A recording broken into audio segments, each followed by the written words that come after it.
Alright, picture this. You're in a music studio staring at your screen wondering, should I be flexing my creativity with Bitwig or keep it classic with Ableton? Well, I've tested both and today I'm here to help you decide if your next big track needs modular magic or live performance power. Let's start with the legend, Ableton. If you're a DJ, live performer, or loop-based producer, this one's for you. The beauty of Ableton, it has this dual workflow session view for real-time improvisation and the arrangement view for timeline editing. It's like your all-in-one studio and live stage buddy. With Live 12, they've leveled up. Smoother MIDI, better automation, and the new MPE support. Oh, and if you're into hands-on control, Ableton Push is still your best friend. Now onto Bitwig. You might say it's the younger sibling, but don't let that fool you. Bitwig's killer feature, modulation.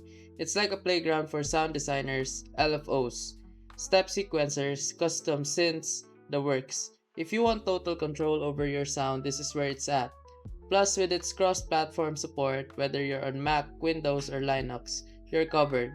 And don't forget the grid, it's like Lego for sound design. So Ableton's your go-to if you need solid performance for live shows, quick sketching, and a reliable setup. But if you're a mad scientist in the studio, tweaking sounds and building instruments from scratch, Bitwig's your playground. Both are powerhouses, but the better one, it depends on whether you want a reliable performance tool or a customizable sound lab. So which one are you?